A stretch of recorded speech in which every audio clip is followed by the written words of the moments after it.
Bonsoir à tous. Déjà, merci pour l'invite. C'est cool. Je fais pas beaucoup de meet-up en tant que speaker, j'en fais plus en tant que présentateur. On verra ça plus tard.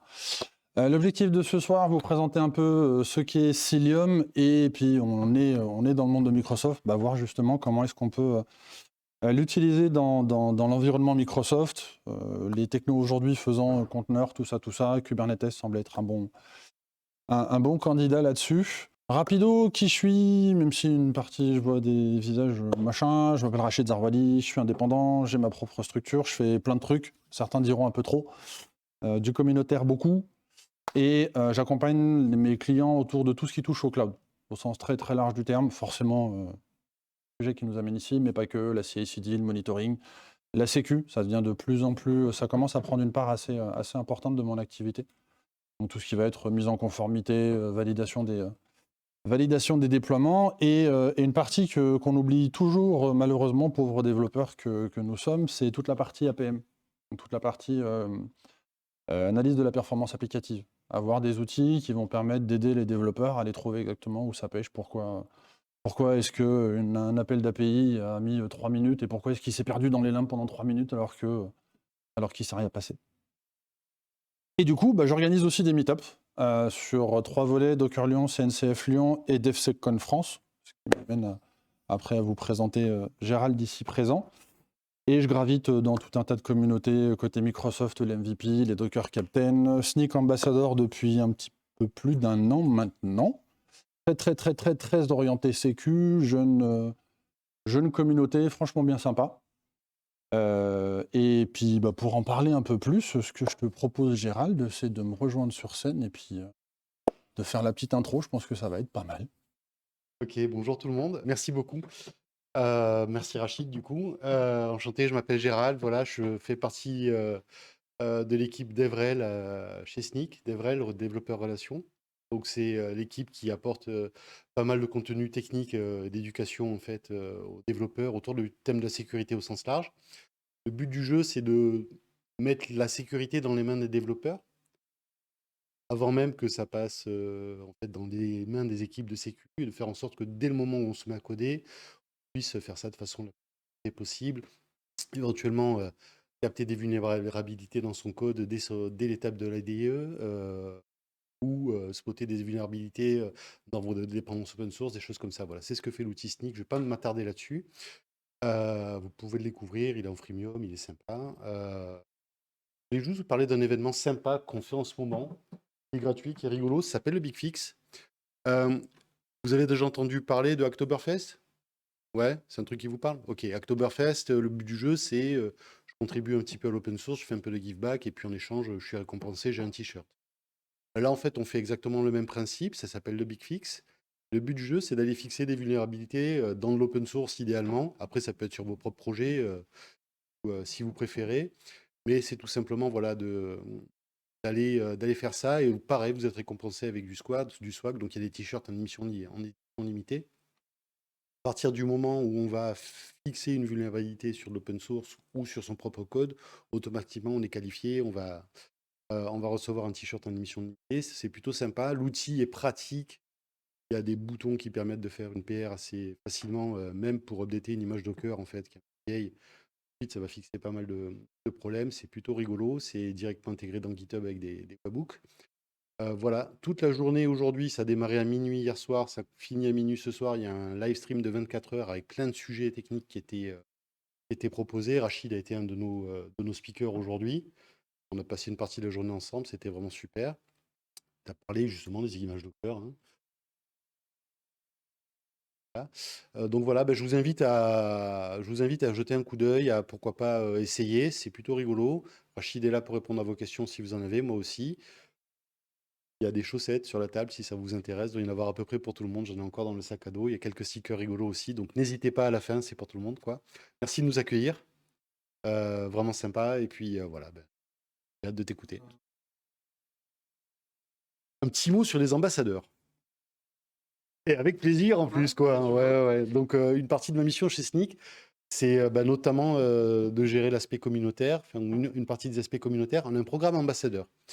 Les ambassadeurs sont des gens qui aiment bien la sécurité, qui connaissent l'outil et qui l'utilisent, quoi, en fait, et qui ont envie de partager leur expertise en faisant ce que fait Rachid ce soir, quoi, des talks dans des meet-up, éventuellement en écrivant des blog posts, en faisant des live streams, voilà, ce genre de choses.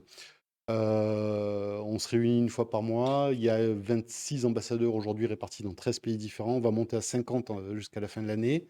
Donc, du coup, je recrute des ambassadeurs. Il n'y a pas besoin d'avoir des skills hyper poussés en sécu. Il suffit d'aimer ça, d'avoir ou d'être curieux, d'avoir envie d'en parler, même si on est en phase découverte, de pourquoi pas parler de sa phase découverte, quoi, à la limite, dire tiens, je débute dans la sécu, et voilà ce que j'ai appris, et voilà comment je l'ai appris.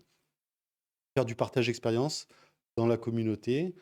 On a un Discord où on se parle, voilà, ça se passe bien. On a plein de manières différentes de contribuer. Il y a des podcasts, il y a des live streams, des meet-up. Rachid fait des conférences, on paye ses billets d'avion pour y aller. C'est cool, quoi. Ok, merci.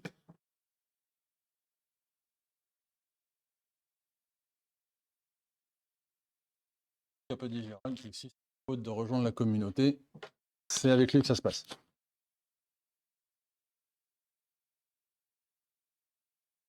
Ou avec moi par proxy, soyons fous. Ah.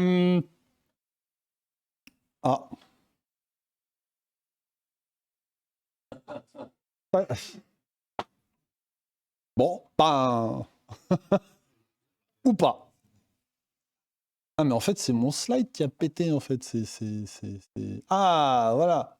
Ça, on s'en fout. Du coup, on va rentrer tout de suite dans le vif du sujet. Cilium, qu'est-ce que c'est? C'est un driver réseau orienté, donc, c'est une CNI, Cloud Native, Cloud Network Interface, qui fait partie de toutes les interfaces, de tous les drivers, je vais y arriver, réseaux qu'on peut utiliser dans Kubernetes. Ceux qui ne savent pas vraiment où on va y revenir, vous inquiétez pas. Vous en avez tous une, de toute façon. Quand vous déployez Kubernetes, il y a une CNI par défaut qui est déployée. Jusqu'à il n'y a pas si longtemps, c'était encore du Flanel.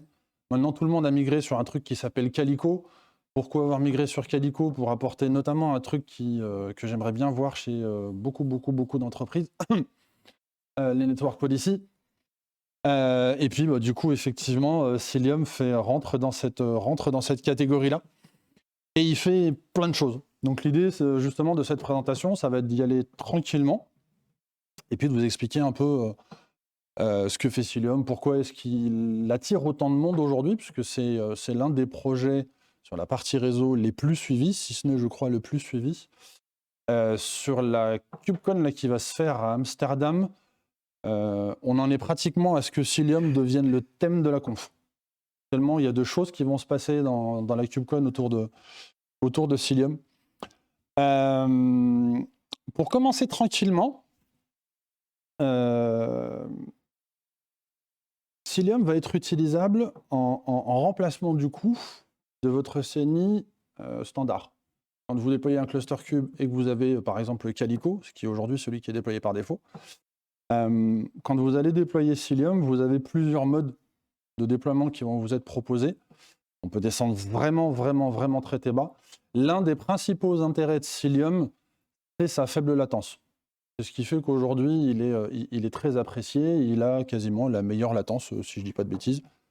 Et deux, trois petites choses qui vont arriver. Le petit schéma là, que vous avez là résume à peu près ce que c'est faire Cilium. Alors, on va revenir dessus. Il y a du service mesh, de l'observabilité, du réseau. Ça tombe bien, on est dedans. Et dans le réseau, vous allez vite découvrir qu'en fait, on a plus que simplement des paquets IPv4 qui se baladent. On peut vraiment aller beaucoup plus loin. Et la partie Runtime Security, qui elle est assez récente et qui va permettre de vous mettre entre les mains un ensemble de toolkits qui vont vous permettre, en plus de savoir vraiment ce qui se passe dans votre cluster ou dans vos clusters, sur la partie réseau, et puis pourquoi pas dans certains cas interagir dessus.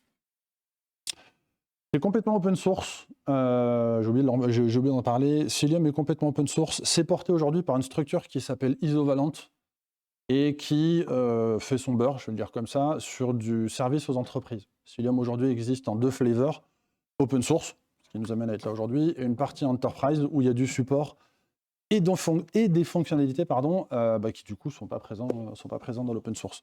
La petite abeille là-haut, là, rigolote là, c'est un truc justement qui initialement, sauf erreur de ma part, faisait partie de la solution Enterprise et qui a été ramené, enfin qui est en train d'être ramené plus précisément, dans le monde de l'open source.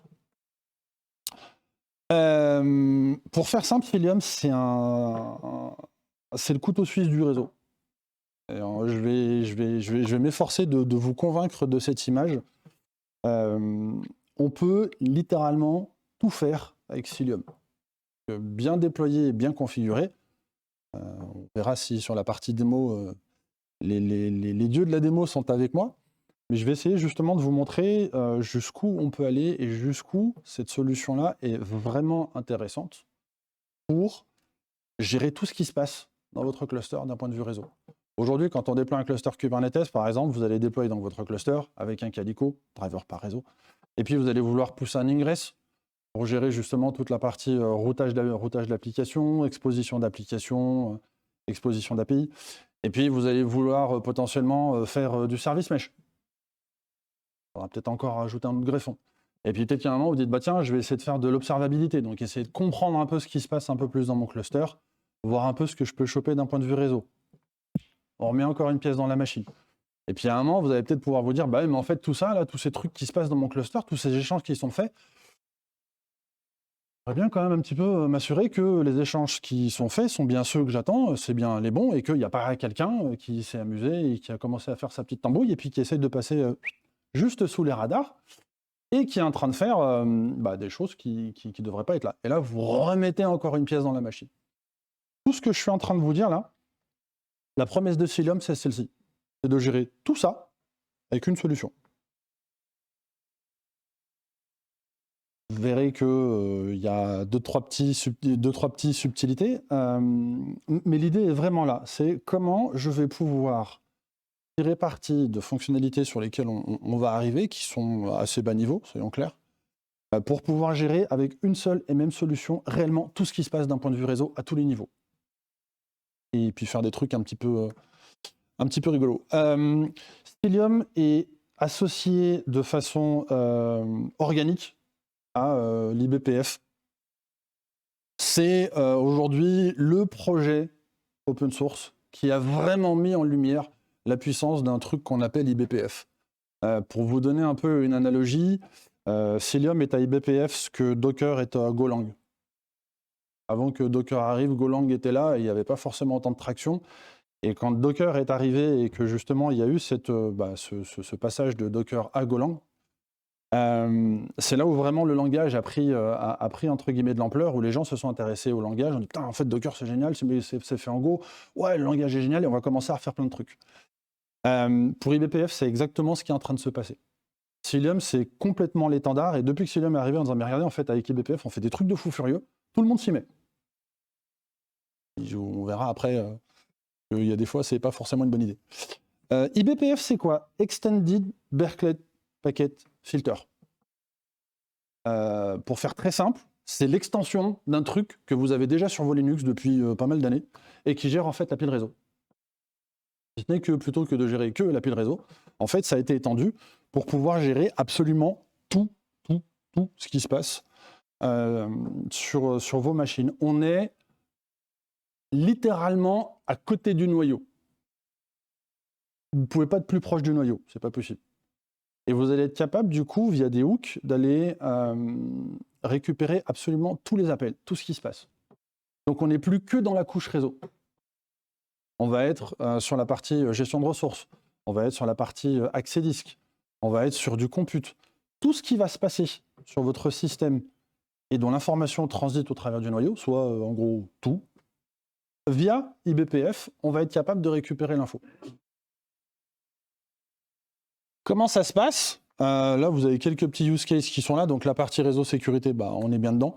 En gros, l'idée, c'est d'aller développer ce que je vais appeler des greffons, on va faire simple, qui vont justement permettre de s'interfacer avec le noyau et d'aller récupérer cette info. Il y a deux petites choses sur lesquelles il faut faire attention. On est au plus proche du noyau et je l'ai dit juste avant, on ne peut pas être plus proche. Est-ce que si je parle d'un truc qui s'appelle Nice, ça lève une oreille, ça réveille quelqu'un?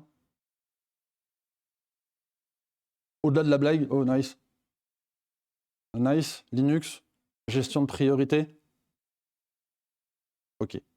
Donc il y a un truc sous Linux qui s'appelle Nice, qu'on peut utiliser et qui permet de faire de la gestion de priorité de process. Là, dans notre cas, en fait, il n'y a pas de gestion de priorité.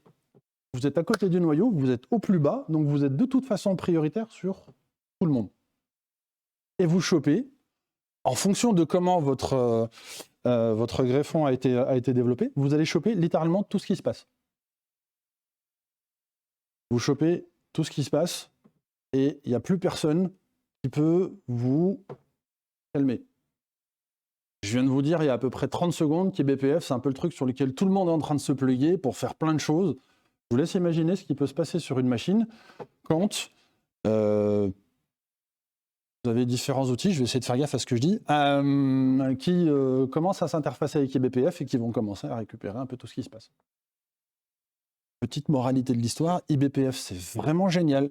Ça permet de faire des choses très poussées, d'être au plus proche du noyau. C'est notamment ce qui permet à Cilium d'avoir cette faible latence, parce qu'en fait on est en direct. Comme on est en direct, il n'y a plus de priorité. Comme il n'y a plus de priorité, en fonction de comment les greffons ont été développés, ça peut poser des problèmes de performance à la machine. J'en avais parlé un petit peu lors d'un sujet qu'on avait fait chez Ipon dans un autre meet-up.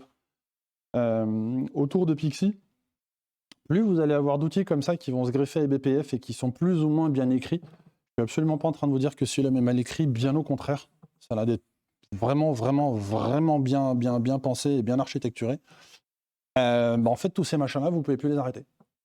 Et bien évidemment, ça consomme de la ressource, sinon c'est pas drôle. Donc ça va bouffer principalement du CPU, de la RAM.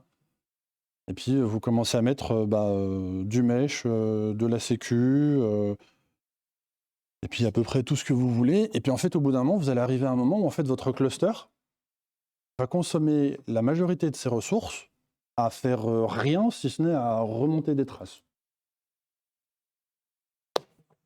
D'aparté, je vous laisse imaginer ce qui peut se passer derrière. Je vous l'ai dit, du coup, c'est notre super couteau suisse. On a de la faible latence, on a une CNI, on a de l'ingress.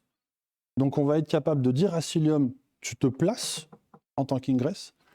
On est même capable de dire à Cilium, tu vas remplacer kubeproxy. Si tout se passe bien, la petite démo que j'ai là sous le coude, là. L'idée, ça va être de dire, je vais déployer un cluster sans CNI, sans kubeproxy, et je vais dire à Cilium, en fait, tu prends tout. Si tout se passe bien, Cilium gère la partie réseau et gère du coup la partie exposition de service. Vous n'avez plus qu'à activer la fonction d'ingress et vous avez la complète champignon. Vous avez une solution qui fait toute la pile réseau et qui fait toute l'exposition. Comme il se présente comme ingress, toutes les routes d'ingress qu'on a l'habitude d'utiliser dans un cluster Kubernetes, elles, du coup, viennent standard. Alors, il y a quelques petites modifs à faire, mais du coup, vous pouvez réutiliser vos routes d'ingress et elles marchent. Et vous avez, je vous l'ai dit tout à l'heure, vous avez aussi la possibilité d'avoir vos network policy. Les network policy que vous avez l'habitude d'avoir, vous pouvez les utiliser. Et Cilium, lorsque vous voulez vraiment aller chercher de la perf, a un outil qui va en gros traduire des network policy standards dans des network policy Cilium. Pour essayer d'avoir justement un contrôle sur les flux réseau internes dans votre cluster, enfin internes ou externes, qui vont réellement profiter de la puissance de l'outil. Là où ça commence à devenir assez génial, et c'est ce qui fait que le projet explose depuis un petit peu plus d'1 an maintenant, c'est ce que vous avez là en bas à droite. Cilium maintenant fait mesh étoile. Donc en gros, il ne fait pas juste du mesh sur votre cluster. Maintenant, on est capable de faire du cluster mesh. Dit autrement, j'ai plusieurs clusters qui font tous tourner Cilium en tant que CNI, qui ont remplacé kubeproxy, machin, tout ce qui va bien. Et du coup, c'est, pour imager, en gros, toutes ces instances Cilium qui vont discuter entre elles et qui vont créer un réseau encapsulé qui va être global à tous les clusters. C'est-à-dire que du coup, vous pouvez arriver sur n'importe quel point d'entrée de n'importe quel cluster, par exemple un peu partout sur la planète, et il vous renvoie vers une instance qui est proche de chez vous. On est... Alors, pour ceux qui ont fait peut-être un petit peu de réseau un peu hardos, notamment du DNS, il y a un truc qui s'appelle Anycast, qui a commencé à être utilisé sur la partie DNS depuis quelques années. Et c'est ce qui fait notamment qu'aujourd'hui, quand vous faites une requête DNS, le protocole vous renvoie vers le nœud de résolution DNS le plus proche de chez vous. En France, ça se fait depuis 2010, si je ne dis pas de bêtises. En France, maintenant, en fait, l'AFNIC a des résolveurs un peu partout. Et du coup, dit, en fait, en fonction de là où vous êtes, je vais te renvoyer vers un nœud ou un cache qui est au plus proche de chez toi, plutôt que d'aller remonter, par exemple, sur Paris. Cilium est capable de faire ça maintenant sur la partie réseau et sur la partie cluster, au travers de plusieurs clusters. Vous pouvez imaginer à l'extrême, un autre sujet que j'ai dans le pipe, on pourra éventuellement se revoir sur une autre occasion si ça vous intéresse. Vous pouvez aller jusqu'à déployer une application cross-cluster. Votre appli, elle est éclatée sur différents clusters en fonction de ses instances. Et c'est Cilium en fait qui va vous renvoyer vers l'instance qui est disponible. Et si à un moment il y a un des clusters qui est off, il sort automatiquement entre guillemets de ce réseau-là. Cilium le dégage. Et du coup, vous renvoie vers une instance qui est viable. Tout ça de façon complètement transparente. Là où ça devient génial, parce que vous allez me dire, ouais, mais on peut faire ça avec Istio. Pas le contraire, vous avez le droit, ne me tapez pas, on peut faire ça avec Istio. Là où Cilium a pris un peu d'avance, c'est qu'en fait, Cilium l'a fait depuis son implémentation sidecarless. Pour ceux qui ne voient pas comment fonctionne Istio, Istio, par défaut, en fait, vous avez des sidecars qui vont tourner un peu partout sur votre cluster. Et en fait, c'est ces fameux sidecars, donc en gros des conteneurs supplémentaires qui tournent dans le pod applicatif. Et c'est eux, en fait, qui vont avoir la charge de créer cette espèce de réseau virtuel et de faire comme ça tout le routage. Cilium est capable de faire la même chose sans l'utilisation des sidecars. Et là, vous allez me dire, ouais, t'es mignon, mais en fait, l'intérêt, c'est quoi? Je reviens à ce que je disais tout à l'heure. On est sur un driver qui est extrêmement performant, qui a la latence la plus faible, et qui, du coup, va vous permettre aussi de ne pas surcharger, par exemple, votre API serveur. Il déploie le sien à côté, et il crée son réseau tout seul. Quand vous déployez Cilium en tant que cluster mesh, il crée une instance de TCD qui se présente en tant qu'un API serveur et c'est lui qui du coup va faire tout le boulot. Donc on est en plus dans une solution qui va avoir un impact plus faible, vu que c'est enregistré, je vais faire gaffe à ce que je raconte, que pourrait l'avoir par exemple un Istio, tout en ayant la même fonctionnalité. Depuis 3 mois maintenant, c'est en train de changer. 3 mois. C'est en train de changer. Google et une boîte qui s'appelle Solo, que vous connaissez peut-être au travers d'outils comme Glue notamment, a développé une solution qui s'appelle Ambient. Et en fait, Ambient vise à vous offrir Istio, mais cette fois-ci sans sidecar. Juste pour la. MIE! M'en fous, c'est pas moi, c'est pas ma faute. Voilà. Je continue tranquillou. Je vous ai parlé tracing. Il y a un autre truc qui est génial. Au-delà de l'aspect réseau, Cilium vous file tout un tas d'outils préfaits. Et je vous montrerai la doc. C'est littéralement préfait. C'est du copier-coller sur vos clusters. C'est copier-coller de la doc et ça se déploie tout seul. Et en fait, il y a 2 outils. Il y en a un qui s'appelle Hubble. Lui, c'est l'interface graphique qui va permettre en fait de vous montrer l'état du réseau, soit local, soit cross-cluster, et de vous montrer en fait toutes les applications qui sont déployées dedans.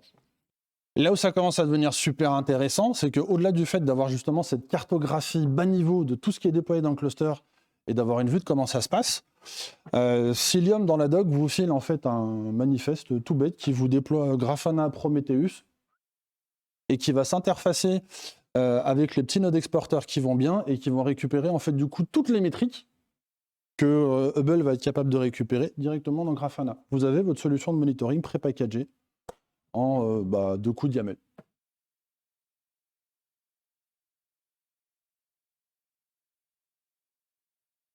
Oh, premier, je remets mon slide. Et du coup, pour finir sur cette partie-là, parce que je vois aussi l'heure qui tourne, puis je ne vais pas faire que du blabla, on va essayer de jouer un petit peu. Je vous ai dit, il y a une partie Runtime Security qui est arrivée récemment, et cette partie Runtime Security a pour objectif de vous donner, pareil, tout un tas de fonctionnalités pour aller voir un peu plus ce qui se passe. C'est un outil qui s'appelle Tetragon, qui se déploie aujourd'hui dans votre cluster. Tetragon est en train d'être intégré directement à Cilium. C'est dans la roadmap de 2023. Alors la version 1.13 de Cilium est sortie il y a 2 semaines. Il n'est pas encore dedans. Dans la roadmap de 2023, il prévoit en fait de vous mettre Tetragon comme étant en gros ni plus ni moins qu'une option du déploiement de Cilium. Et vous aurez du coup toute la pile. Que va faire Tetragon? C'est lui justement qui va aller, c'est un de ceux qui va aller s'interfacer au plus proche du noyau, aller récupérer tous les accès réseau, tous les fichiers ouverts, qui est ouvert quoi, quand, comment, les paquets qui sont transmis de où à où, les protocoles, les ports réseau, les machins. L'idée, in fine, c'est de vous offrir la possibilité, en plus de récupérer tout ça, puisque simplement récupérer, c'est pas forcément super intéressant, mais d'avoir un modèle de policy qu'on peut utiliser dans Tetragon qui va vous permettre du coup d'appliquer des règles. Ces règles vont vous permettre du coup de sécuriser les échanges qui sont faits dans votre cluster ou à destination du cluster ou depuis le cluster. Tout ça, encore une fois, au sein du même toolkit. Et l'idée, in fine, c'est du coup de vous renvoyer tout ça dans Hubble et donc, bien ce que j'ai tout à l'heure, dans vos Grafana. C'est bon, j'ai perdu personne? On fait un petit récap vite fait.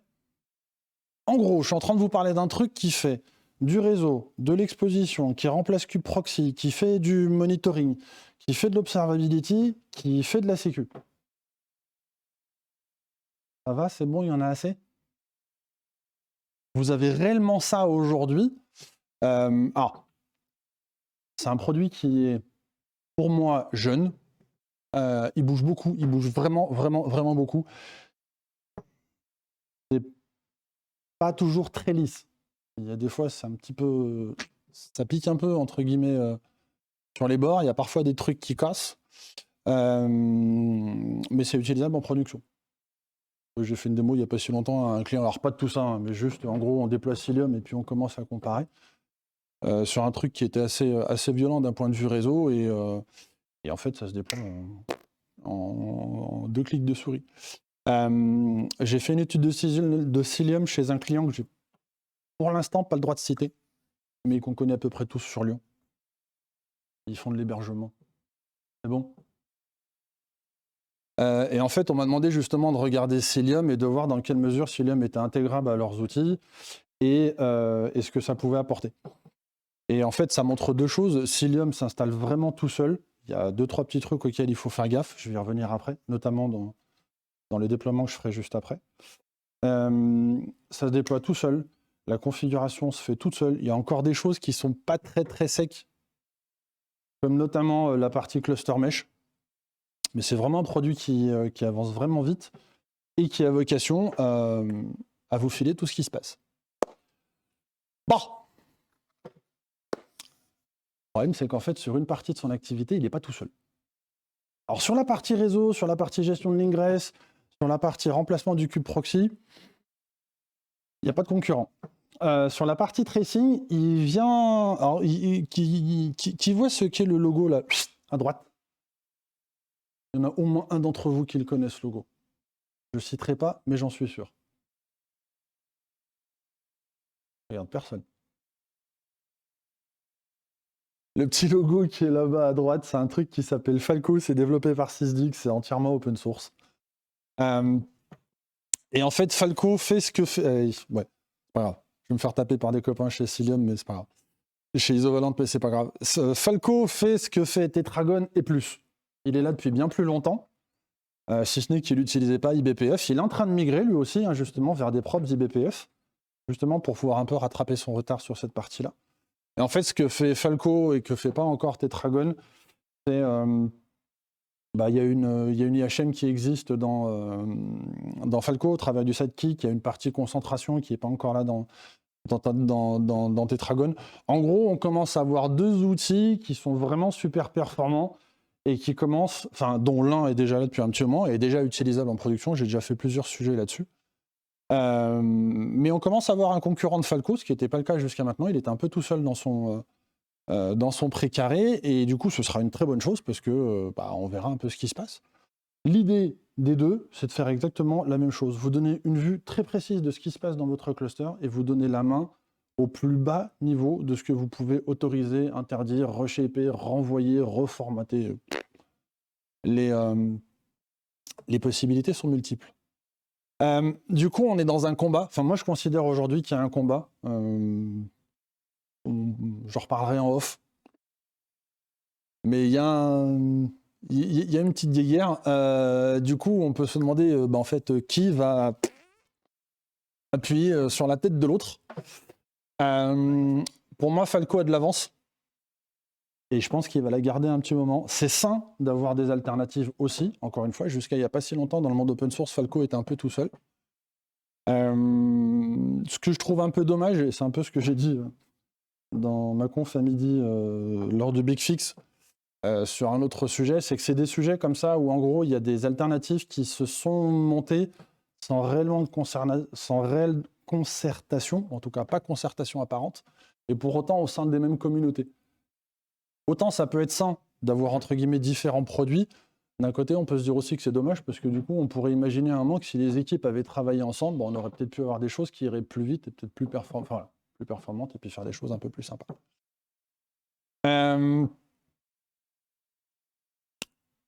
Si je devais résumer tout ce que je viens de vous raconter sur Cilium, là, en moins d'une demi-heure, en une image.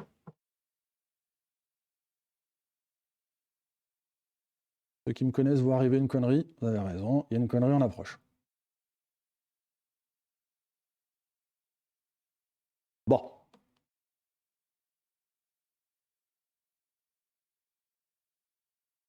J'ai pas trouvé de meilleure image. Bon. Au-delà du fait que vous m'avez compris, c'est un troll, c'est une blague pourrie, bref.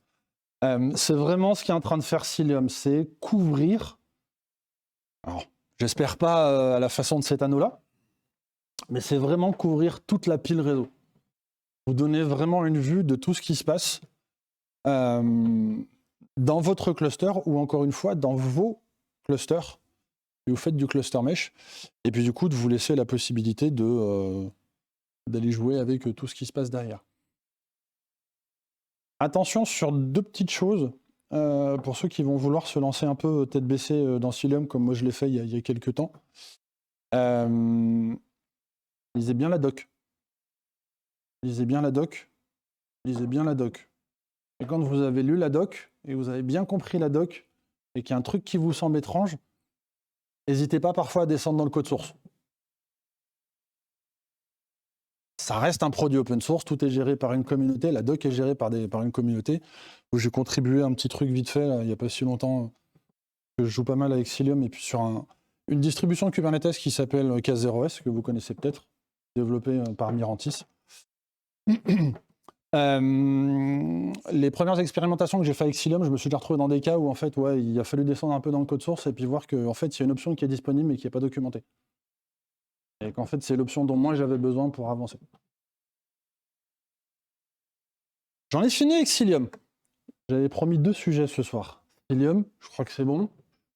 On verra si j'ai réussi à vous convaincre, mais je pense que ce sujet-là, c'est à peu près bon. Du coup, pourquoi AKS dans cette histoire? 2 raisons. Microsoft, dans Azure, autour d'AKS, du coup, a vocation, vous l'avez peut-être vu depuis plusieurs années maintenant, à se rapprocher de plus en plus, et personnellement, je trouve que c'est une bonne chose, de tout ce qui est fait côté open source. De tous les projets majeurs côté open source. Ils ont rattrapé leur retard côté Calico à l'époque. On n'avait qu'une CNI qui était la leur. Et du coup, aujourd'hui, vous avez la possibilité d'utiliser Cilium dans AKS de 2 façons. Soit vous utilisez Azure CNI Powered by Cilium. Attention, c'est en preview. Preview, c'est comme tout projet de entre guillemets open source. C'est featureful, c'est-à-dire que toutes les fonctionnalités ont été implémentées. Par exemple, bug. En preview, c'est aussi qu'il y a une raison. Là, l'idée, c'est de vous simplifier l'implémentation de Cilium dans un cluster AKS. En gros, quand vous déployez votre cluster, soit via le portail, ce que normalement plus personne ne fait, soit via du Terraform ou autres outils, il y a juste une petite option à passer en disant, pour la CNI, tu prends Azure CNI Powered by Cilium, et il fait tout le boulot. Vous le voyez là, il y a quelques limitations, ça marche que sous Linux et pas sous Windows. L'implémentation d'IBPF, pour autant que je sache, n'est pas encore super stable sous Windows. Si vous voulez le déployer, il faut péter vos clusters. De toute façon, non. J'allais dire, si vous changez la signée, vous êtes obligé de casser votre cluster, mais dans ce cas-là, oui. Si c'est un cluster chez vous, non. Pour ceux qui ne l'ont jamais fait, faites gaffe, quand vous retirez une CNI qui a été déployée d'un cluster et que vous en installez une autre, il y a parfois des trucs qui traînent dans etcd et ça fout un bordel pas possible. Moralité, le jour où vous voulez faire ça, vous ne supprimez pas la CNI, vous reconstruisez le cluster, vous perdrez moins de temps. Bah, petit retour d'expérience. Toute la partie L7 est désactivée, Hubble est désactivé, c'est dommage. Et du coup, on perd un peu toute la partie observabilité et la partie network policy du coup a été réduite à sa portion la plus congrue. AKS a son suivi de projet sur GitHub. Si vous voulez voir où en est la fonctionnalité, les évolutions qui sont derrière, GitHub, enfin Google est votre ami, vous trouverez, il y a un machin. Et il y a un GitHub project qui est vachement bien maintenu, vous avez tous les items, et notamment ceux qui concernent Cilium, qui vous permettent de voir aussi à quel moment il va passer GA et à quel moment il va rattraper entre guillemets les fonctionnalités. Si vous êtes joueur, je pèse mes mots là. Si vous êtes joueur, si vous avez quelques nuits à perdre, et pas peur de pester, parfois, vous pouvez le faire tout seul. Et là, Microsoft a mis en place un truc que moi je trouve absolument génial, puisque du coup ça ouvre la porte à plein de choses, qui est ce qu'ils appellent Bring Your Own CNI. En gros, vous déployez un cluster AKS sans CNI. Et après, vous mettez dedans celle que vous voulez. Vous voulez rester sur Calico, mettez du Calico. Vous voulez du Cilium, mettez du Cilium. Vous voulez de l'Antea, VMware, vous mettez de l'Antea. Vous voulez du Contiv, Cisco, vous mettez du Contiv. Bref, amusez-vous. Ça passe tout seul. Attention, c'est pareil, c'est en preview. Une des démos que j'avais prévues ce soir, je ne vais pas la jouer. Elle m'a gentiment explosé dans les doigts hier soir. Et des quelques discussions que j'ai eues, je ne sais pas si c'est un bug côté Cilium ou si c'est le fait que c'est pas encore sec côté AKS, mais typiquement le cluster mesh, moi en tout cas, il ne fonctionne pas. Le cluster mesh, j'arrive pas à le faire fonctionner. J'ai mes deux clusters qui sont là, ils discutent, ils se voient. Par contre, l'association d'applications entre les deux ne fonctionne pas. Donc il y a encore des trucs qui sont pas très safe. Et comme le petit bonhomme là qui se ronge les ongles, c'était un peu moi hier soir à 19h. Quand j'ai essayé de repréparer un peu et de rejouer mes différentes démos, comme vous le déployez tout seul à la main, en fonction de ce que vous faites, ça peut parfois pas trop bien marcher. Ça c'est dit. J'ai pas testé celui-là. Je l'ai pas testé. Hein. J'ai voulu m'amuser jusqu'au bout. J'ai été warrior, j'ai pris le truc. On verra ce qui se passe. Mais si quelqu'un le teste celui-ci, je veux bien un retour d'expérience. Savoir si ça marche, si vous benchez le truc, s'il y a les fonctionnalités qui vont bien ou autre. Bring Your Own CNI marche, vous déployez Cilium, moi je le déploie, il fonctionne. Hubble se déploie, pas de problème. Vous pouvez déployer un cluster sans kubeproxy. Je vous montrerai qu'en fait il y a une petite option pareil qui est pas très bien documentée, qu'il faut connaître. Si vous voulez déployer un AKS sans kubeproxy, du coup Cilium se déploie. Il y a plein de trucs qui marchent vraiment bien. Le cluster mesh n'est pas encore là. Donc il y a des petites choses comme ça qui sont pas secs. Moralité, lequel vous voulez utiliser, jouez-le à la pièce. Honnêtement, si vous voulez faire un POC très rapide, juste tester Cilium et jouer, vous vous emmerdez pas avec Bring Your Own CNI, vous faites Azure CNI Powered by Cilium, c'est un clic de souris ou une ligne dans votre Terraform, ça marche tout seul. Si vraiment vous voulez pousser le vis jusqu'au bout, aller remplacer kubeproxy, faire de l'ingress, tester le cluster mesh, il faudra du coup monter vos clusters à la main.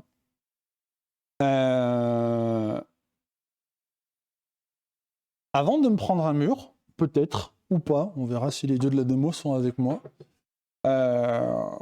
Est-ce qu'il y a des questions jusque-là? Est-ce qu'il y en a qui ont déjà joué avec Cilium? On va déjà commencer comme ça. J'ai dit jouer, hein, donc pas de prod. Alors après, peut-être que certains ont fait de la prod, ça m'intéresse aussi.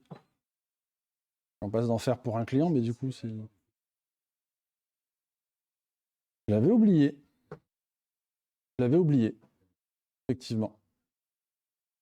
Mais du coup, merci pour le tremplin. Je ferai une petite promo juste après. Personne n'a joué avec Cilium? Tout le monde fait du Calico. Ou tout le monde fait du réseau dans Cube, peut-être sans trop savoir quel driver réseau on lui met entre les mains.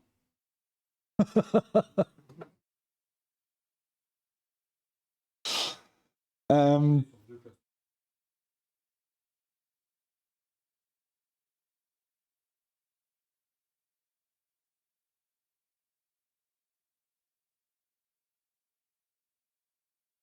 Oui, tu as juste déployé puis tu laisses tourner.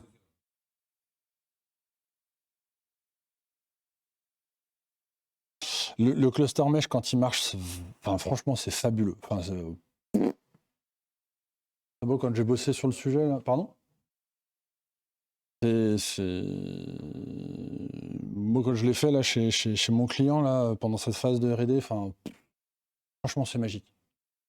Et ça marche tout. Enfin, vraiment, hormis quelques soucis, il y en a un. Alors, pour ceux qui veulent faire du K0S, vous ne déployez, vous dégagez kubeproxy, vous dégagez kuberouter. Ce sont les deux outils qui vous sont filés par défaut avec cette distribution de cubes. Si vous ne le faites pas, essayez même pas. J'ai testé pour vous, j'y ai passé des nuits. Ça marche pas. Ça, c'est la première chose. Après, une fois que ça marche, c'est magique. Il y a juste une annotation à mettre io.cilium / global status true, si je dis pas de bêtises. Et le service, pouf, il est disponible sur tous les clusters, ça marche tout seul. Vous pétez un cluster, le service est quand même disponible. Vous le ramenez, ça revient. Enfin, c'est vraiment chouette. S'il n'y a pas d'autres questions, je vais la jouer. Je vais la jouer démo. Allez. Enfin, si j'ai de l'internet. J'aurais peut-être dû commencer par là. Ah ouais, ça va être fun, ouais. Ok, c'est pas grave. Alors, normalement, j'ai démarré une petite VM là sur mon Mac où j'ai mis tout ce qu'il y a dedans. Voilà. Vous la voyez là-haut, elle a un petit nom joli, MTG Cilium. J'ai été très inventif. Non. Ah si, je peux, regarde.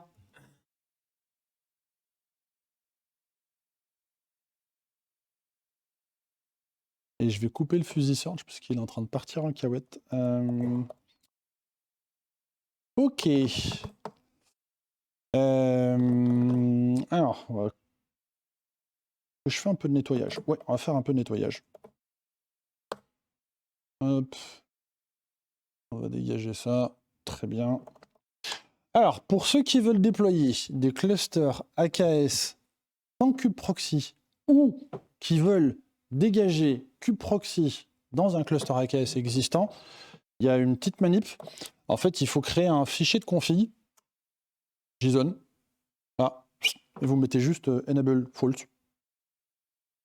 Et en fait, quand vous allez faire votre AZ AKS, il est où AZ AKS update, je dis pas de bêtises.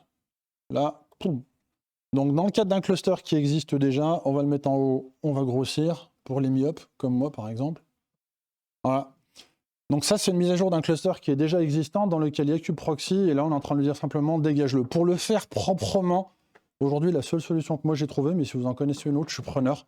En fait, il faut lui passer moins kubeproxy-config et vous lui passez le JSON. Et dans le JSON, enable égale false, et il le dégage. Attention, ça vous demande d'activer deux options de la CLI Azure qui sont en preview. AKS.preview, de toute façon on en a besoin pour Cilium, et un autre truc qui est kubeproxy configuration preview. C'est deux extensions qui sont activées. Si vous ne les activez pas, vous ne pouvez pas jouer avec. Et une fois qu'elles sont activées, à ce moment-là, vous pouvez déployer du coup des clusters cube sans kubeproxy. Quand vous le faites à l'install, AZ AKS AKS create, voilà, ça c'est un de ceux que j'utilise moi. Je vais essayer de pas trop bouger. Vous avez l'option là-bas. Pareil. Alors,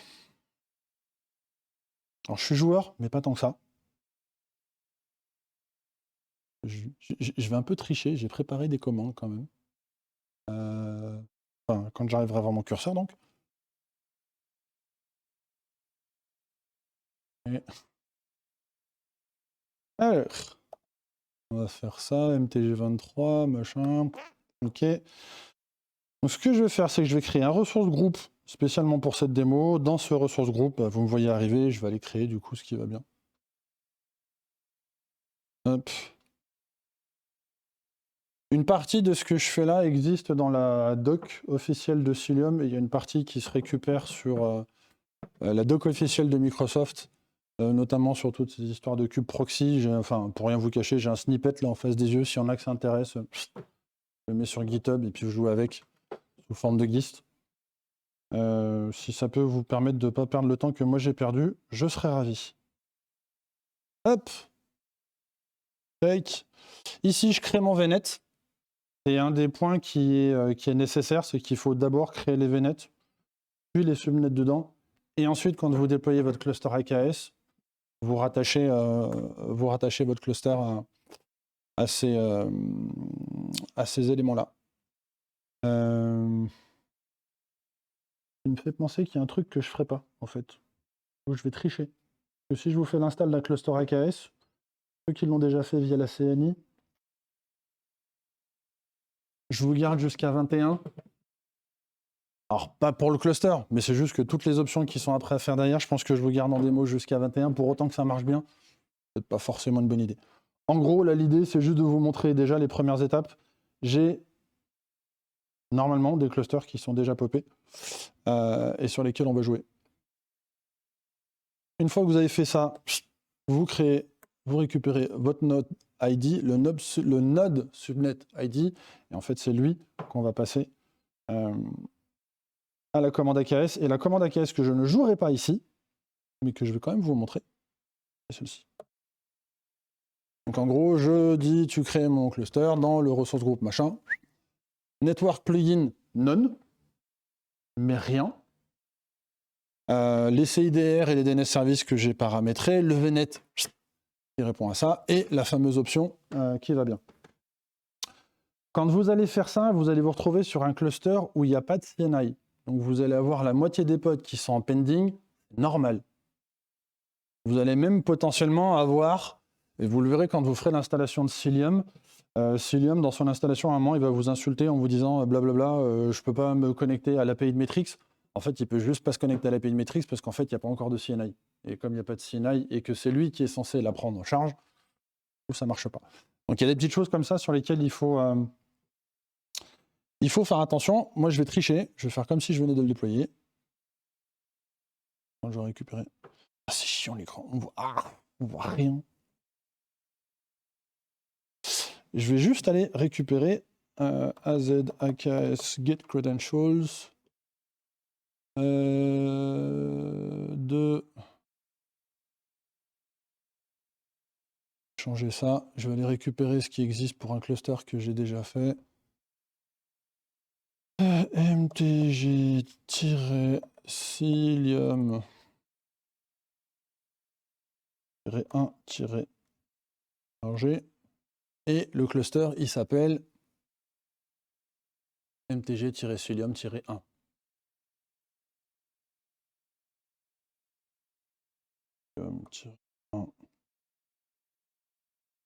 Et ça, on va le mettre là-dedans.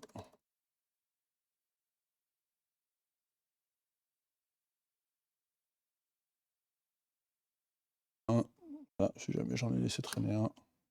Ah, qu'est-ce que j'ai fait comme... Pourquoi tu me fais ça, toi? Ah oui. Ouais, merci. Ok, j'ai récupéré mon fichier. Une fois que j'ai fait ça, export. Config. Hop. Merde, c'est pas ça que je voulais faire.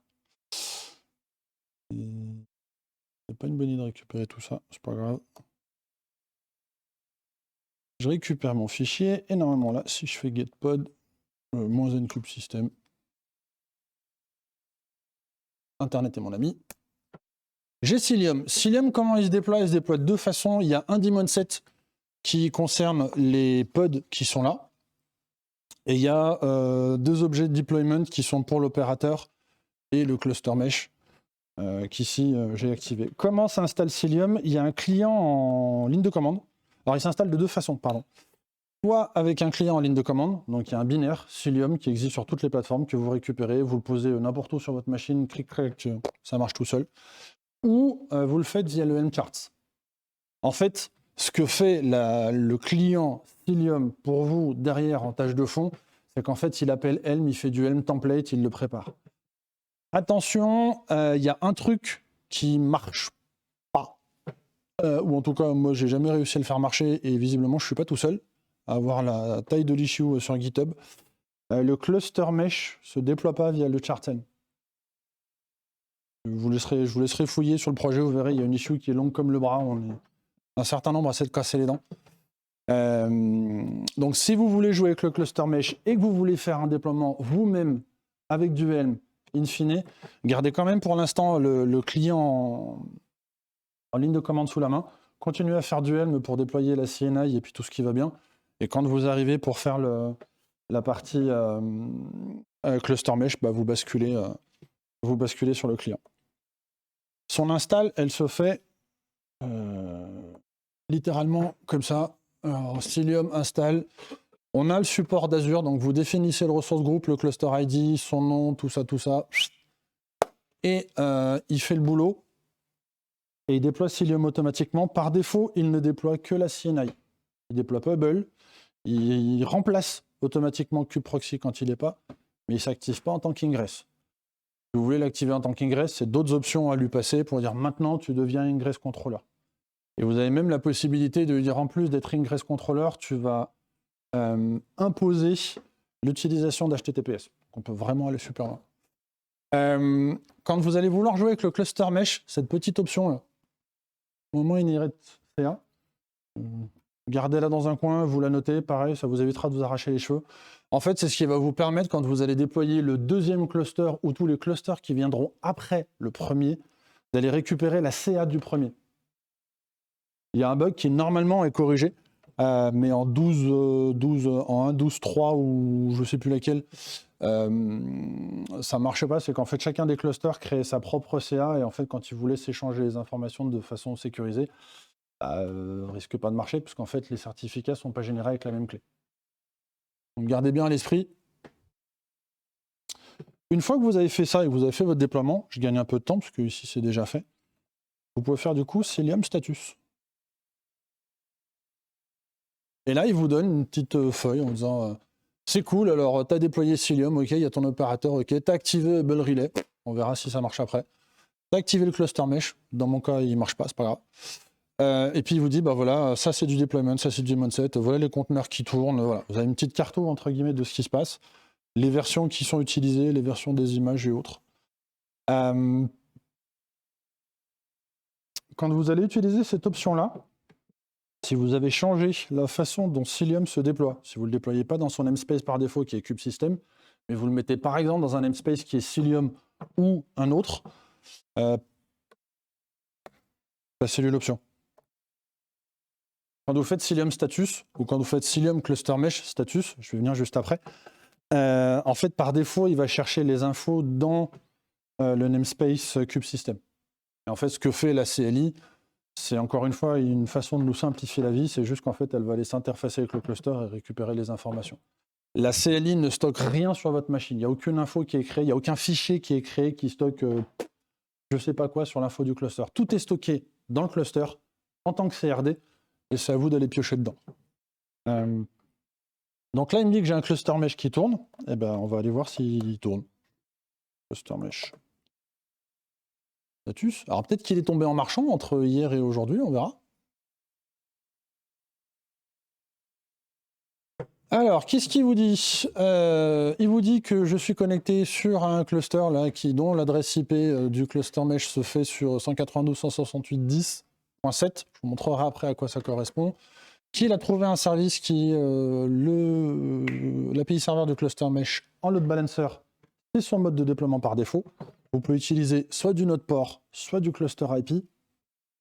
Attention sur le node port, donc quand vous allez déployer le cluster mesh et que vous lui passez l'option service type égale node port, déjà comme son nom l'indique, ça va ouvrir un node port sur tous les nœuds. Vous avez plus cette fonction du load balancer qui est au-dessus, qui est sympa, qui fait que du coup, quand vous avez des nœuds qui vont dégager, potentiellement, vous risquez d'avoir une latence. On a plus ce mécanisme en fait qui va permettre de dire je répartis sur tous les nœuds et vous pouvez arriver à un moment en fait où il y a un trafic qui est censé arriver sur un nœud et en fait le nœud est en train de sortir ou ça fait dégager. Donc faites juste gaffe à ça, il y a une petite doc là-dessus dans le projet Cilium. À quoi correspond cette adresse IP là-haut? Eh ben en fait elle correspond à ça. Get oh Rachid, tu trolls. Paf. Ah. Ça, c'est mon IP, machin. Et le port qui est derrière. Et vous remarquez que ce port-là, c'est le port du service. Je suis en load balancer, c'est exposé sur cet IP-là, sur le port qui est défini là-bas. Donc, là-dedans, là, j'ai normalement un API serveur qui tourne. Et ben, on va aller voir si j'ai bien un API serveur qui tourne. Hop. Enfin, un etcd plutôt qui tourne. Bigo, j'ai un etcd, j'ai mes logs, et là il vous dit qu'en gros, il a rajouté différents endpoints dans etcd. Les endpoints ici qui ont été rajoutés, c'est les nœuds en fait du cluster sur lequel je suis. Et c'est là d'ailleurs où j'ai un problème, c'est que normalement ici, je suis censé voir les endpoints de l'autre cluster que j'ai déployé à côté. Et c'est là où ça marche pas trop. Donc j'ai bien mon etcd qui tourne, j'ai a priori mon cluster qui va bien. Ce que je vais faire du coup, c'est que je vais récupérer AZ, AKS, get credentials de ça. Ça va pas marcher. Je vais aller récupérer les credentials de l'autre cluster, je vais les merger dans le même fichier pour avoir un seul fichier kubeconfig, et on va regarder un peu ce qui se passe. Hop. Entre-temps, si vous avez des questions ou si ce que je suis en train de faire vous parle pas, vous avez le droit de lever la main et de poser. En fait, quand tu déploies le cluster mesh de Cilium, il démarre son propre TCD. Plutôt que d'aller taper dans le TCD en fait, de ton control plane. Et c'est cet etcd-là en fait, qu'il va utiliser pour aller stocker en fait, toutes les informations d'identification de ce qui se passe dans ton cluster.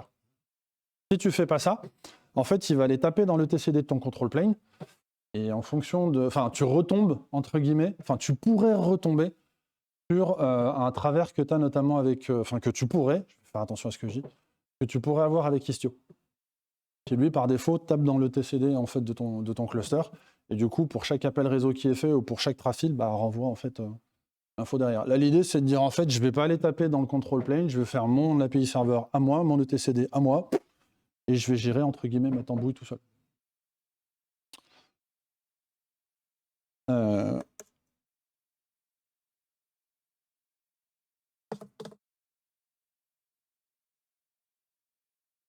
Non, il est local. Par contre, les deux etcd parlent entre eux, en cluster mesh. Et du coup, ça échange les infos.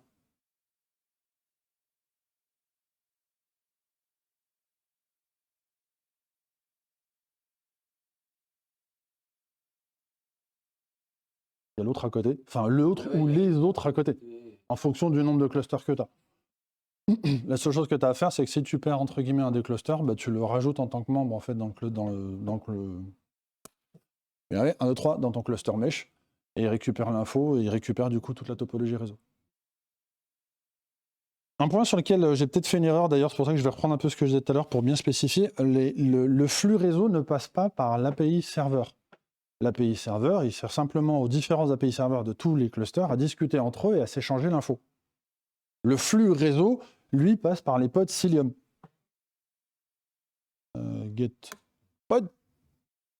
C'est eux, en fait, qui gèrent ça.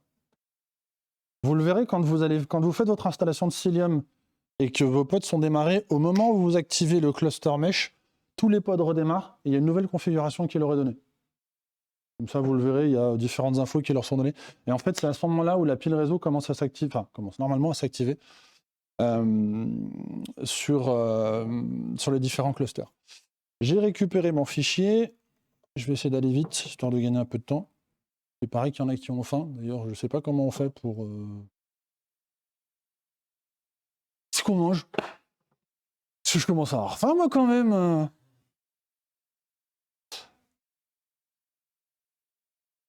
Je vais me faire des amis. Oui, oui, je sais. Hop, Mama View, machin, bidule. Alors, je merge. Et je ramène dans MTG All.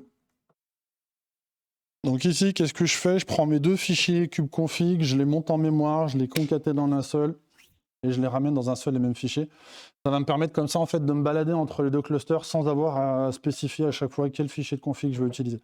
J'ai plus qu'une histoire de contexte à placer. Je me place dans un contexte d'un cluster ou de l'autre, et puis du coup, je peux me balader. Paf, paf, paf. Et là, si je fais un get context, j'ai les deux clusters, c'est cool. Là, si je fais un use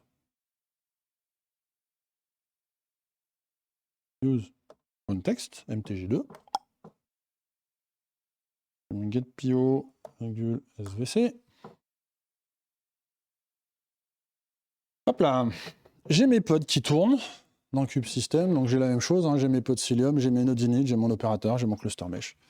Et puis remarquez qu'ici, j'ai mon API serveur. Ce que j'ai déployé là en plus, alors c'est ce qui marche pas, moi, dans mon cas. C'est à peu près là où ça va s'arrêter malheureusement la démo. Ça, c'est une appli qui vous est filée par le projet, pareil, c'est un YAML à claquer. On vous dit pour le cluster 1, tu claques tel YAML, pour le cluster 2, tu claques tel YAML. Et pour l'avoir testé dans d'autres environnements, ça marche tout seul. En fait, l'idée, c'est d'aller utiliser un des pods Xwing, d'aller taper le service qui s'appelle Rebelbase. Et normalement, quand le cluster mesh fonctionne, la réponse que vous renvoie, d'ailleurs, je vais vous montrer la réponse entre guillemets incomplète que j'ai. Paf. Je pense pas que. Ouais, ça risquait pas de tomber en marchant. Ici, en fait, dans le cluster, logiquement, il vous envoie en fait la liste des clusters qui sont membres du cluster mesh. Donc là, moi, normalement, j'en ai deux, mais en fait, il se voit que tout seul. Comment ça se passe? Si je fais un get SVC, ouais. Ah, raté, c'était pas Cube System, c'était default. Rebelbase -o YAML. C'est cette annotation-là, en fait, qui permet de dire à Cilium, ce service-là, on l'expose partout. On peut lui passer une autre option ici, qui est une option shared. Donc on peut dire que le service, il est global, mais non partagé. Et du coup, le spécifier un cluster. Il y a d'autres options qui vont permettre de jouer sur les services. Par exemple, vous pouvez, quand vous avez un même service qui existe sur plusieurs clusters et qui donc est global, vous avez des options de préférence qui existent. En disant ce service-là, il est global à tous les clusters, donc tu peux répondre sur tous les clusters. Par contre, la préférence, c'est au cluster 1 ou c'est cluster 2. Et puis vous pouvez monter comme ça dans les couches. Je crois que c'est à peu près tout ce que j'ai à vous montrer, puisque le cluster mesh marche pas. À moins que... Allez, je prends 2 minutes.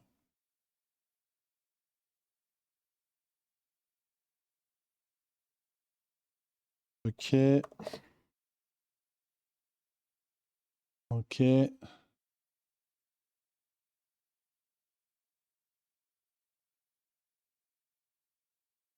Ok, allez, on va jouer. Cilium, Hubble. Je vais essayer de vous montrer le Hubble sur ce cluster-là. Et comme j'ai plus l'option port forward, Hubble, port for. Ouais, ça va pas bien marcher ça en fait. Je suis dans une VM. On va voir. Ok, il m'a fait un truc. Bon.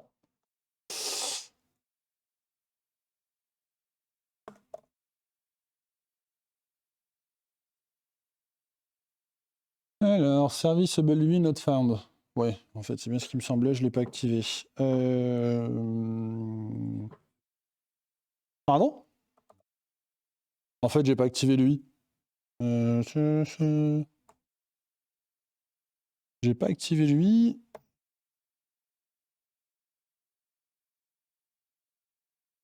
Pourquoi j'ai pas activé lui?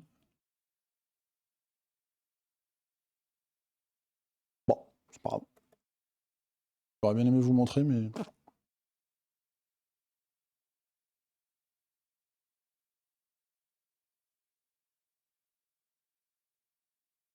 Ah putain, je l'ai pas activé à l'install. Ah, ouais, je lui ai pas passé l'option d'install. Normalement, ici, quand lui est activé, vous avez un service supplémentaire qui est défini là. Qui s'appelle EubelUI, qui est un service qui écoute sur le cluster. Par défaut en cluster IP, vous avez juste à tricher, vous le mettez en load balancer. Et puis vous jouez avec. Si vous voulez en savoir plus sur Cilium, il y a Raphaël Pinson qui est de chez Isovalent, qui est un Français qui sera présent au KCD à Paris la semaine prochaine. Pour ceux qui ont des places, ceux qui n'ont pas de place, j'ai peut-être un truc pour vous, on va y venir. Et qui du coup lui fait un gros deep dive sur Cilium. Que moi je vous ai juste fait une presse vite fait en vous montrant un peu ce qui se passe. Lui il vous emmène dans les arcanes, il vous explique très précisément comment ça se passe, comment fonctionnent les différents flux et autres. Si vous voulez jouer avec le projet, hashtag autopromo, prendre ça, prendre ça. Ah oui, merde. Si vous voulez jouer avec l'outil en local, always show toolbar. Et là, j'ai fait ça pendant mes vacances de Noël.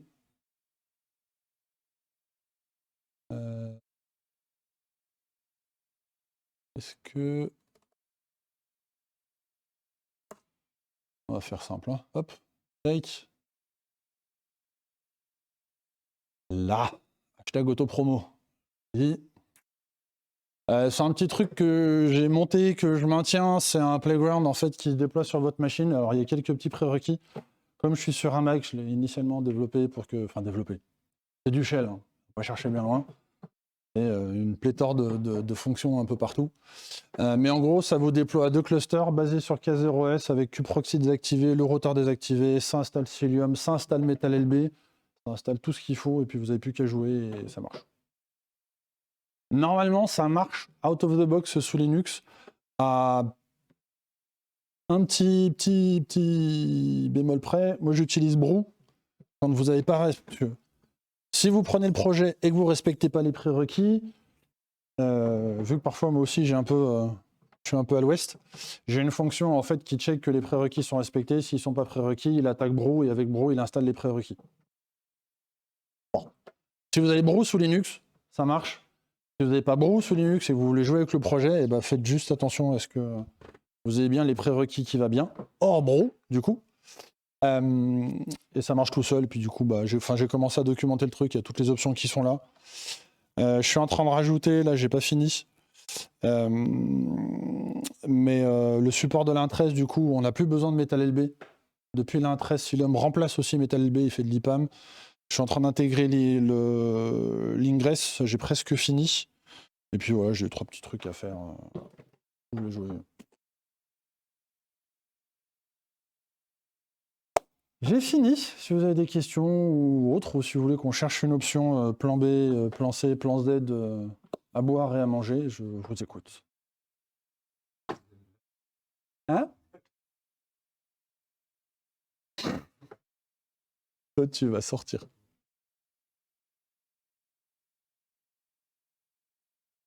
Ouais. Et tu peux t'en passer. Et tu peux ne pas utiliser Envoy si je dis pas de bêtises. Tu peux le désactiver, je crois. T'as une option dans le Helm, ouais. Après, soyons clairs, il y a beaucoup de projets aujourd'hui sur la partie réseau qui s'appuient à mort sur Envoy, quoi.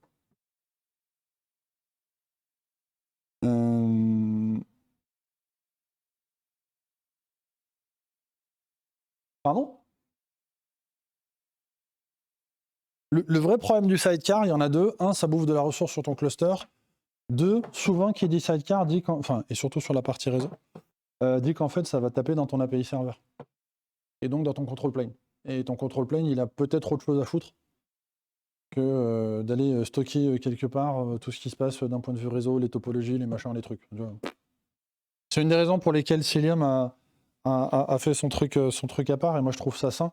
Le fait de dire on laisse le control plane du cluster faire ce pourquoi il est bon, et nous on gère notre tambouille à côté.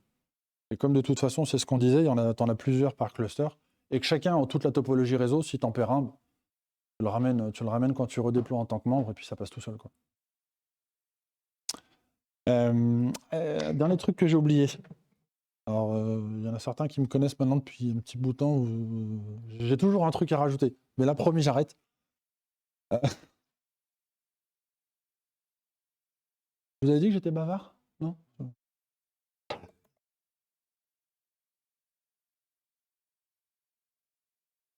Il y a des gens ici qui disent que je parle trop et trop souvent. Il y a un playground Cilium qui existe. C'est ce que j'essaie de retrouver, mais je ne sais plus où il est.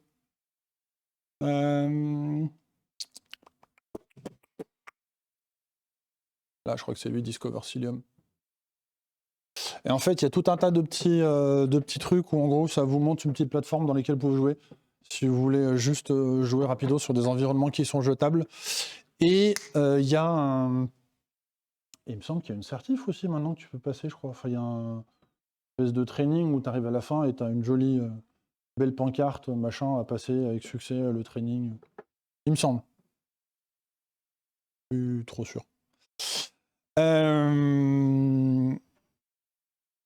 Pour tous ceux qui sont là, et vu qu'on n'a pas forcément du Wi-Fi, ce que je vais vous demander, vous avez tous des téléphones, ça je le sais. Ça va être là maintenant, là. M'envoyer un petit mail, sujet MTG Lyon, et il me faut juste en bas nom et prénom. J'aurai votre email puisque vous m'envoyez un mail. Nom, prénom. La raison, elle est simple, on avait prévu de le faire, mais je veux pas trop être joueur là. Parce que j'en ai pas les réponses. Pas de souci. Je suis l'un des organisateurs du KCD France, du coup, qui se fait la semaine prochaine à Paris. Si vous posez la question de est-ce qu'on a des places, non, on n'a plus de place, c'est full depuis un petit moment, et c'est chouette pour nous. On a, bref, je vous laisserai voir, il y a une keynote qui est assez sympa, il y a Solomon qui sera là, qui fera la keynote, qui fera aussi un talk sur Dagger, il y a plein de trucs super chouettes qui vont se faire. Moi, j'ai une armée d'étudiants avec moi pour gérer justement un peu tout ça. Et ayant la chance d'être l'un des co-organisateurs, en fait, j'ai la possibilité de faire gagner une place à l'un d'entre vous. Alors, ça impose qu'il faut monter à Paris. Bon. D'où le « poussez-moi un mail ». Et en gros, ce qui va se passer, c'est qu'avant de me glisser sous la couette, je vais juste faire un random de la liste. Et celui qui sort, je lui envoie le code promo pour la place. Dernier petit détail, après promis, j'arrête, c'est la fin. Le code promo que je vais vous envoyer, il a une durée de validité de 24 heures. C'est dit. Vous ne m'envoyez pas un mail, par exemple jeudi. Ouais, j'essaie de m'enregistrer, ça marche pas. Non. 24 heures. C'est automatisé, c'est sur un truc qu'on a monté, donc si vous traînez, pour aller jusqu'au bout, je ne peux pas le régénérer. Ils ont été générés avant qu'on ait vendu toutes les places, même nous, on ne peut plus en générer. Vous le perdez, vous le cramez. Fini. Puis il y a des gens qui auraient dû être là et qui ne peuvent pas être là ou qui n'ont pas voulu être là. Des questions? Soft? Trop hard? Trop souple? Vas-y. N'hésitez pas. C'est la première fois que je le fais comme ça, hein, donc moi j'aime bien avoir des feedbacks, voir un peu ce que vous en pensez aussi, à chaud, à froid, tiède.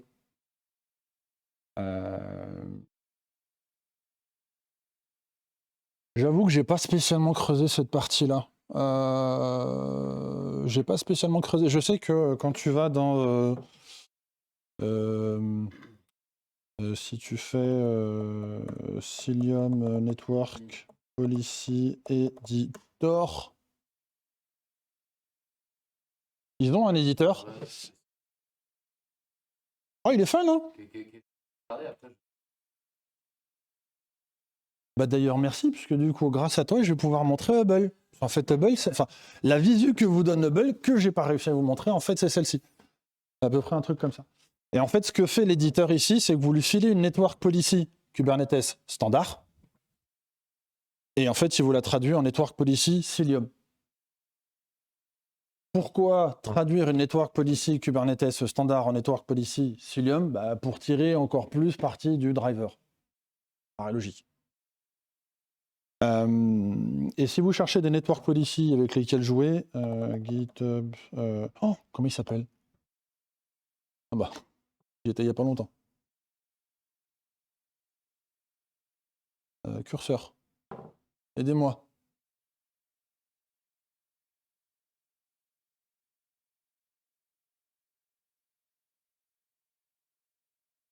C'est un type qui est ou était chez Google, je ne sais plus. Le repo est génial. Il y a milliards de network policy sur lesquels vous pouvez jouer. Et du coup, ces network policy, vous les prenez, vous les claquez dans l'éditeur et vous les transformez en network policy Cilium. Et à ceux qui se posent la question de est-ce que ChatGPT sait générer des network policy, la réponse c'est oui. J'ai testé pour vous, il les fait et elle fonctionne bien. J'ai pas demandé à ChatGPT comment faire une installation de Cilium dans AKS. J'aurais peut-être dû d'ailleurs, mais je l'ai pas fait. Mais pour un client, on s'est amusé. En gros, on a juste dit voilà, est-ce que tu peux nous générer une network policy pour un truc un peu spé? Il nous a généré le petit YAML qui va bien, il marchait bien. On l'a mis dans l'éditeur, on a récupéré la network policy Cilium. Bon, cette fois-ci, j'ai fini. Sinon, je vous garde jusqu'à minuit et je vais me faire taper. Et si vous avez des questions, bah, n'hésitez pas, soit maintenant, soit après. Je ne sais pas ce qu'on fait après, je ne sais pas. Ah, je sais pas. Pour une fois, je ne suis pas l'organisateur, donc je m'en fous. Comment on fait un rôti? Faut que je me cache, c'est ça? Non, mais en plus, la question est, je ne sais plus comment tu fais des rôtis, ça fait 4 ans que j'en fais plus. Hein, tu fais you? Ah.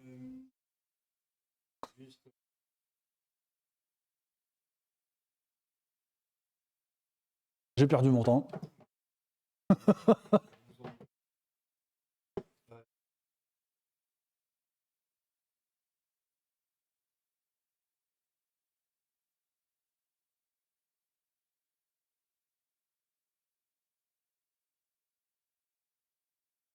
Et je me tourne, comme ça je vois pas.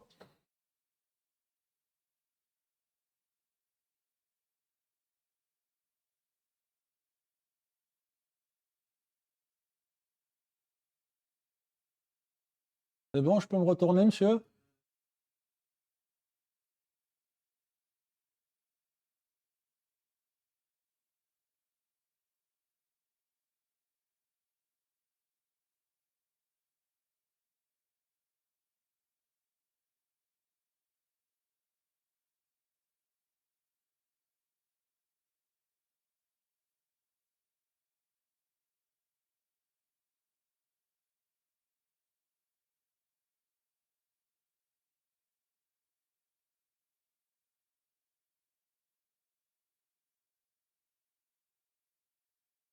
Non, bah ouais, je sais pas, dis-moi.